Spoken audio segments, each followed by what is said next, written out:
Bayaveva amalungu ebandla labasindisiwe lasempendla i-The Followers of Jesus Christ akhala ngomfundisi walo wesifazane amsola ngokuthi ugcaba izidumbu emakhazeni aphinde asishemule izinwele.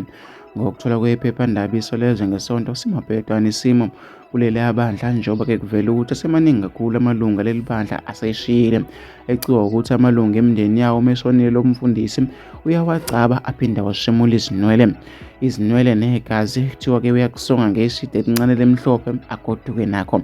Amakhola athi asekhathele manje lemkhuba kamfundisi uqokwane emncube ohola leli bandla athi aninga ukuthi uma-ke wasigcaba isidumbu sakho nakanjani amalungu omndeni ashona ngokulandelana.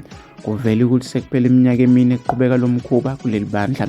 Esihlakaleni sakamuva kuthiwa umfundisi umncube ugcaba isidumbu selungu lebandla ebesikade sinqatsha ngesonto eledlule. Iphephandaba likhulumeke nelungu lomndeni eshonele okuvela ukuthi kungcatshwe kwashenyulwa isidumbu salo. Angithandi ukukhuluma-ke ngalento kodwa-ke ngingaqinisekisa ukuthi ngempela lokhu ongibuza khona kwenzekile. Umfundisi lo okhuluma ngayo usigcabile isidumbu isidumbu selungu lomndeni wethu waphinde wasigunda nezinwele kuchaza-ke ilungu lomndeni sishanga amafuphi. Lethe uma ebuzwa-ke ngalomkhuba lomfundisi awenzayo avele achaza into engazwakali inhlobo. Isolezwe langesonto likhulumeke nomunye umzalwane naye-ke obekhala ezimathonsi. Ngonyaka owedlule umfundisi wagcaba-ke washemula isidumbu sikadadewabo. Kusukela lapho-ke ekhaya akukho ukuthula amalungu amomndeni ayashona. Ibuhlungu-ke lento sengiqeqe izinyanga nabathandazi bathi-ke kunzima ukuthi sisizakale ngoba lo mama usebenzisa umuthi wokuthi ekhaya sonke-ke silandelane. Kuyacaca ukuthi nami-ke ngisendleleni usho kanje ekhihla isililo evala-ke nocingo engavalelisanga. Kuvela nezinsolo zokuthi kunamalungu aleli bandla ashona ngesikhathi lo mfundisi ethi uyawakhulekela uwabeka izandla. Umdala-ke noma-ke umdala ungaka wena wakwakuzapho ukuthi umuntu uyashona uma-ke ethandazela.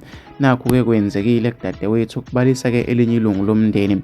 Iphephandaba liphinde lakhuluma naye lo mfundisi ezwakala-ke ekhulumela phansi wavuma ukuthi uyazi ukuthi-ke abantu bamsola ngokuthi ugcaba izidumbu agundeke nezinwele zazo. Uthe-ke kunezinto eziyisiko ezenziwa ibandla angeke kazichazele intatheli. Sengizwile ukuthi kunabantu abakhala ngami, mina-ke ngikwaziyo ukuthi uma kukhona umuntu okhala ngami akeze kumina. Usho kanje kuvela ukuthi-ke umyeni kamfundisi umncube umnumzane Nilandelani Mncube washona ngendlela engaqondakali ngemva kokuba kade-ke ethandazela nguye kanye-ke umkakhe. Ngiyavuma ubaba wakwami wavele washona kodwa-ke angazi ukuthi kwenzakalani. Yena chaza-ke umfundisi umncube.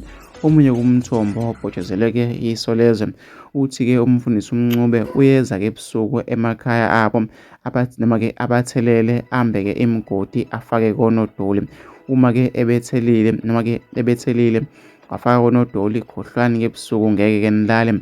Kubalisa-ke ilungu lomndeni lithi lokhu kwenzeka kulona. Oyingenza wethu mina ngifisa ukuthi ngizwe uvo lwakho nombono wakho ukuthi wena ucabangani-ke ngalolu daba. Hlangana lapha kwi-comment section.